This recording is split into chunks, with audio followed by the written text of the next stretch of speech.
Good morning, it's day 7 on our trip, 8 days on the Western Front. Little bit overcast today, it's been raining all night, but the good thing is temperature is now 7 degrees, so it's a lot warmer.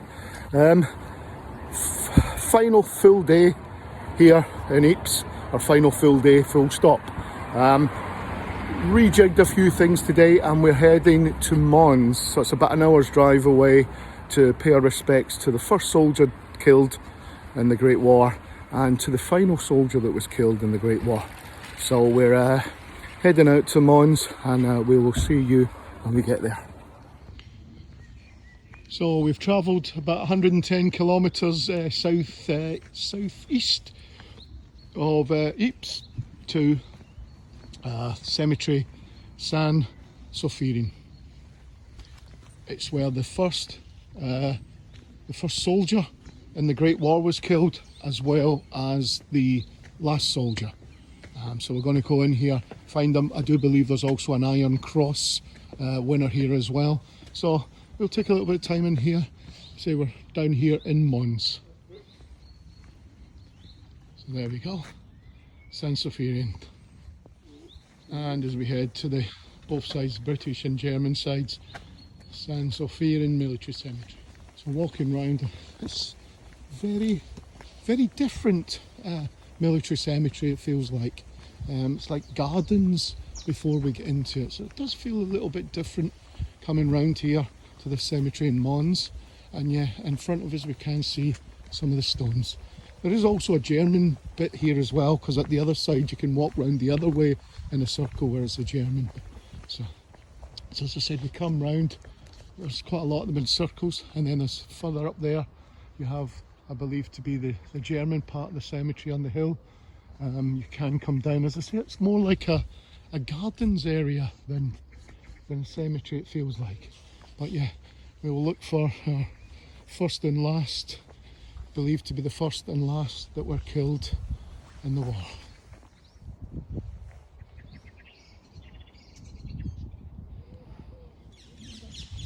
Yeah.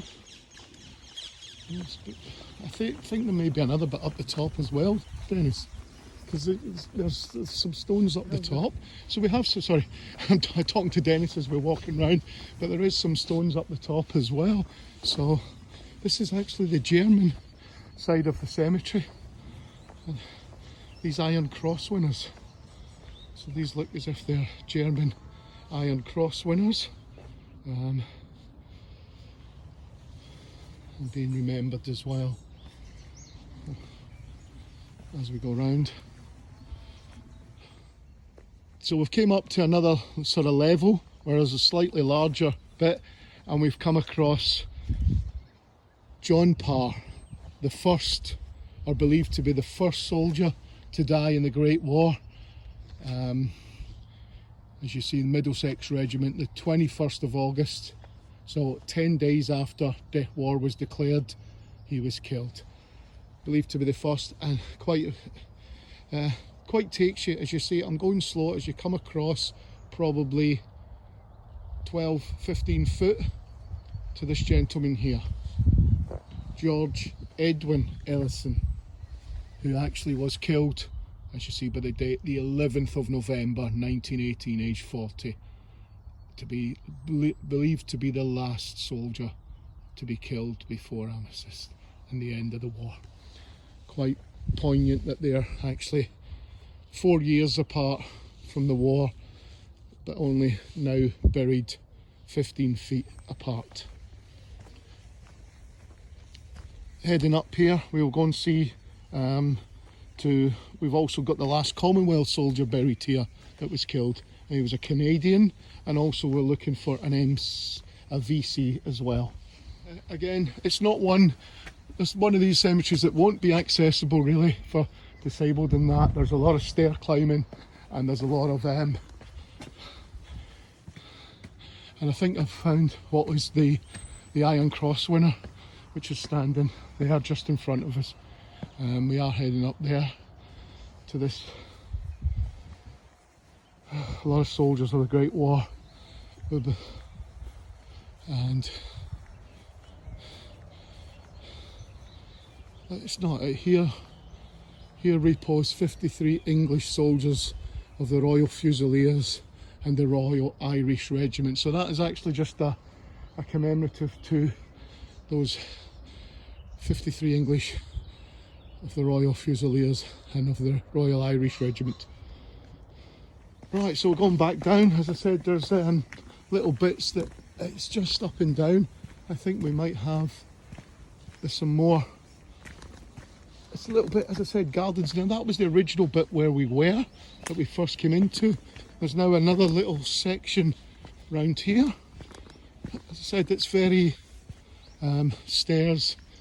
I think I'll just keep this. This is all German winners, or German soldiers that are buried here. As you see, the stones slightly smaller, and when you go to the Somme, that they've got a more same size and more sort of roof type. These are rounded stones and slightly smaller as well. As we come up the stairs, there's a large monument there which we will get to as well, and we come back round into this where we have some more British and German soldiers all buried together, and I believe we've found where we're looking for. So if you see, that may well be the Iron Cross winner, as it has the cross on the side. I could be wrong. And there, just behind it, is the Maurice Deuce, believed to be the first recipient, as I can't even say that at the moment, of the VC in the Great War. So he was the first one to receive a VC in the war. And here we go as well. We found George Lawrence Price of the Canadian Infantry, believed to be the last Commonwealth soldier to die in the Great War, again on the 11th of November 1918. Also looking here, we believe this gentleman here to be the first Iron Cross winner of the war as well. Saying that, just looking through our records, it said Nijmegen, and that's the closest we can find to a Nijmegen. So that looks, possibly he is the gentleman. I said there's stones, German, British. I said that's where the VC winner is. And as we come round, there's some more. The first and last, just over there, just in the distance there, there's the British stones were the first and last soldiers to be killed in the war. And then all the way around this German part. I'm going to take a walk up. There seems to be a monument, a pillar. I'd probably say that is a German, because the cross is on the other side. And if you can see here, if I can pan out enough, you've got the German column memorial, and then just at the other side there is the Commonwealth cross. So the cross there and the pillar there. So as we're going up the stairs, this is the German memorial to say, if I can read, I can't really read it, but it was erected, looks like August 1914 at Mons. I say German and English soldiers. I think that says fallen, probably fallen English and German soldiers, a memorial to them. So yeah, very, very poignant cemetery. Said little bits, and you can see just how close they've made it across, and then you go round. More overview of the cemeteries. So I think if we go around here, you can see some more stones up over there, and if we go up over the top of the bush, some more there, German part which we've been to, and then further down the British part as well. So well worth the hour or so's drive, and I would say this is, I think, one you would need to visit as well. If I were being honest with you, I'm glad we put this into a route plan for this. It's been an hour and sort of 20 minutes, but yeah, it's well worth the whole visit to come here. very peaceful as well. So yeah, one that you must, if you've got time, add this to your list to visit. It's just as you come off the different levels, you find different things. I mean, now we've walked in this was the gate we came in, but I didn't notice on the ground there. And obviously it's upside down at the moment because I'm coming down the stairs, and you actually only kind of notice it because you're trying to take in, as I said, that was the German side as you go up onto that. And then you come round, and just as soon as you walk in the door, or the gate rather, you have this. Least we forget.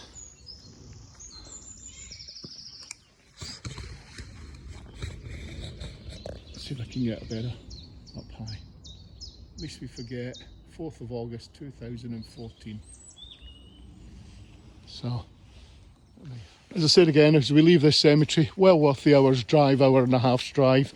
I'm so glad we actually came here. So yeah, a lot of history in this small cemetery, and to see obviously both sides of the war commemorated, not just the British, is quite a thing. So yeah, if you do get a chance, again, if you do get a chance to come here, I know it's a little bit out with, but yeah, please do feel free. I would say come here, it is well worth the visit. Okay, so we're at the Nemi Bridge, or Nemi Railway Bridge, where the first 2 VCs were awarded.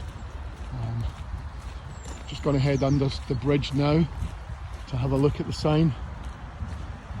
This was to Dice and Godfrey. Dice and Godfrey. So what it was is he was shot 5 times, or he was wounded 5 times before he was relieved of his position, his machine gun post, and then Godfrey took over.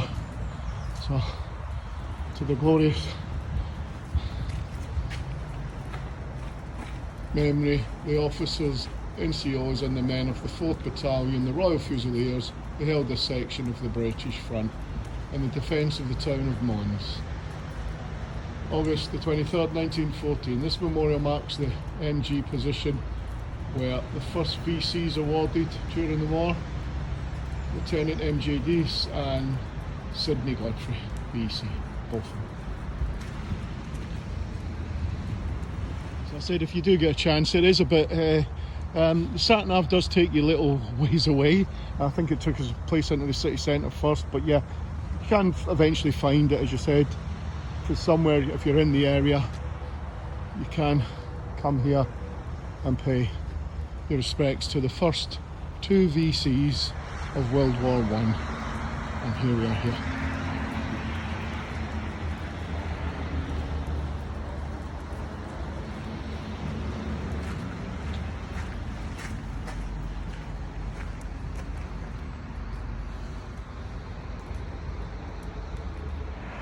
So we're now back in Ypres area after our trip to Mons. We'll say, if you are planning to do Mons, we found it a little bit easier when on the way back that if we maybe went to the bridge first and then onto the cemetery, it may be a little bit easier. It's more motorway, so just a little tip there, possibly better to do the bridge first, then onto the cemetery. So here we are back in the Ypres area. Weather has got better as well, no rain, and we're at Cement House Cemetery. Got to go and visit here a Bellahouston boy, and we've also to pick up one for the Coatbridge War Memorial. Just thinking as well as I come in, it is quite a large cemetery. As we come round, we have got obviously CWGC people working, as always, keeping it immaculate. Second Lieutenant Robert H. Shaw, who fell in action at the age of 22, was the 3rd son of Mr. and Mrs. Robert P. Shaw, Palatine, Manor Road, Dumbreck. He was a member of the University OTC before being gazetted on the 27th of December 1914 to the Fighting Fifth. He trained with his battalion in the south of England. On his way to Scotland in May 1915, he travelled by the train which collided with the troop train at Gretna. He and a brother officer were pinned under the wreckage but managed to extricate themselves, neither being seriously injured. At the end of September 1915, he proceeded to France where he was wounded in February 1916. After being invalided home, he returned to the front in July 1916 and 2 months later was killed in action on the 17th of September. Second Lieutenant Shaw was in employment of Messrs George Smith and Sons of the City Line, Bordwell Street, a former pupil of Bellahouston Academy, Glasgow.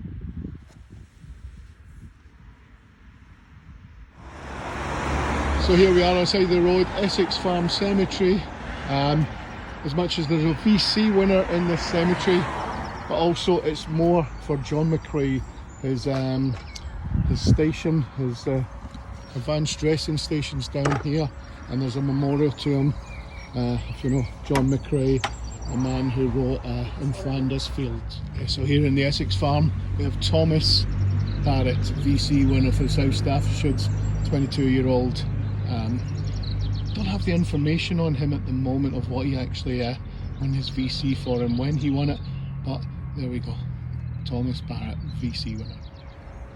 Also here in Essex Farm, quite poignant, is a VJ Strudwick from the Rifle Brigade. I believe he's Canadian, and if you actually look at that gravestone, you can see died on 14th of January, aged 15.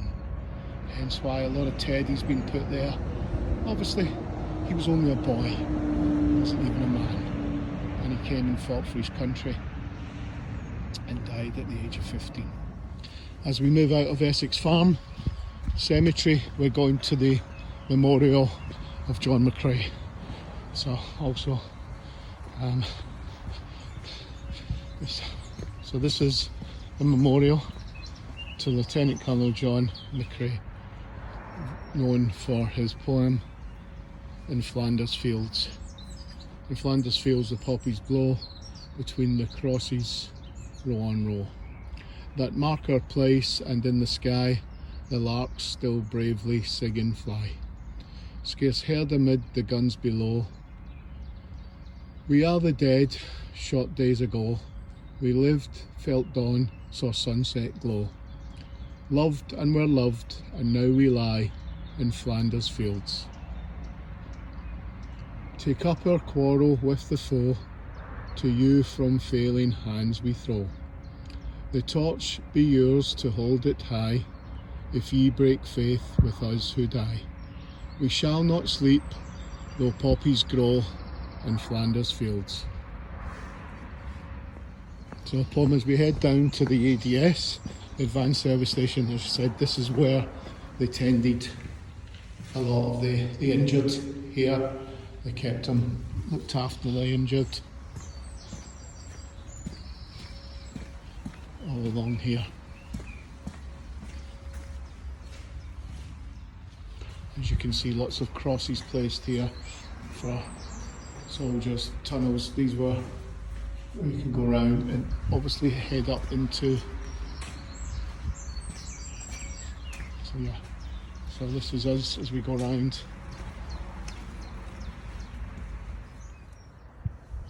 So now arrived at Duhallow ADS, Advanced Dressing Station. Coming into here, we're looking for some Coatbridge boys who got to pick up some photographs for our friend back home in the UK. Of some boys that he needs pictures of their graves to put on the Coatbridge Great War Memorial website. So we'll be in here, we'll look for them, and then we'll be heading, quite a large one as well, this cemetery, so pick that up, and then we'll be heading back into Ypres. So we're back here in the Ypres Reservoir Cemetery. Again, we're here to pay our final respects to Dennis's great grandfather. We did have a little plaque for him that we were going to use, but sadly the other day we came there, we didn't have it with us. So we've come back with the plaque that we're going to lay, very similar to the ones we laid at Bellahouston boys. So we'll come back to do a final bit for that. Lance Corporal Johnston S. Love, son to Mr. and Mrs. Love, 15 Rodney Street off Postle Road, Glasgow. Prior to war breaking out, he was employed at Messrs Babcock's and Wilcox in Renfrew. He enlisted in the City of Glasgow Regiment, the 11th HLI, in August 1914 and was part of Kitchener's 1st New Army. After initial training close to home, he moved to Borden and then on to Bramshot for final training in March 1915. He proceeded to France, landing in Boulogne on the 12th of May 1915 and was attached to the South African Brigade. He's seen heavy fighting, including the latter stages of the Second Battle of Ypres and the whole of the Battle of Loos. Prior to enlisting, he was awarded a certificate and 3 guineas for a heroic rescue at a fire in Bar Street off Gascoigne Road, Glasgow in May 1914.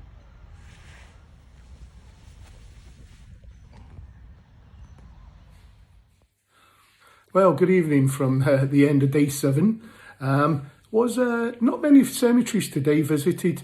It was quite wet, but not just because of that, because we had about a 2.5 hour, 3 hour round trip all the way to Mons, which must admit was pretty amazing. So we then picked up a few cemeteries on the way back in, and that was that. So please enjoy. As I said, still struggling to get them uploaded, but hopefully this one in the next day or two I'll when I'm back home at the weekend, I'll get them all uploaded, including day 7. So that was our final full day here on the Western Front. Got a couple of cemeteries tomorrow, day 8, before we head to the Eurotunnel and back to Old Blighty.